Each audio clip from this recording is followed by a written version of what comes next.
In times of war, the strategic implementation of sanctions has become a critical tool for nations aiming to influence the behavior of their adversaries. The intricate dance between political power, economic leverage, and humanitarian concerns has shaped the discourse surrounding sanctions during these tumultuous periods. Sanctions are typically imposed as a non-military measure to pressure a nation into altering its behavior, whether it be the cessation of hostilities, compliance with international norms, or other geopolitical objectives. However, the effectiveness of sanctions in achieving these goals and their impact on civilian populations raise significant ethical questions. One of the key challenges in implementing sanctions during wartime lies in striking a delicate balance between achieving strategic objectives and minimizing harm to innocent civilians. The international community recognizes the importance of distinguishing between the political leadership of a nation and its ordinary citizens, who often bear the brunt of economic sanctions.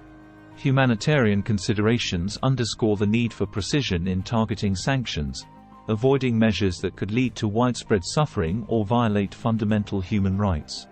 Striking this balance requires careful calibration of the sanctions regime, with an emphasis on proportionality and a commitment to minimizing collateral damage.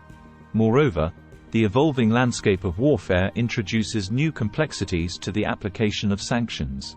In the age of interconnected economies, the ripple effects of sanctions can extend far beyond the intended target, impacting global trade, regional stability, and diplomatic relations.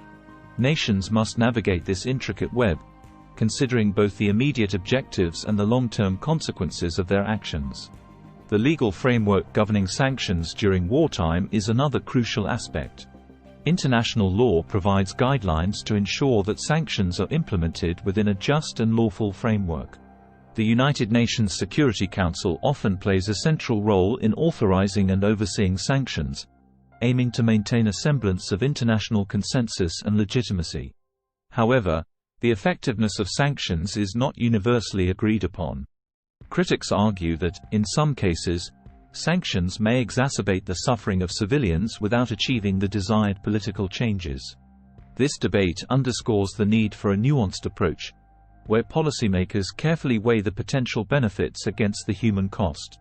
As the global community grapples with the challenges of contemporary warfare, the use of sanctions remains a dynamic and controversial facet of geopolitical strategy. Striking the right balance between achieving political objectives and safeguarding humanitarian principles will continue to be a complex and nuanced endeavor. In this delicate dance, nations must navigate the fine line between wielding power and demonstrating compassion, mindful of the broader impact of their decisions on both the international stage and the lives of ordinary people caught in the crossfire. www.muslimfin.com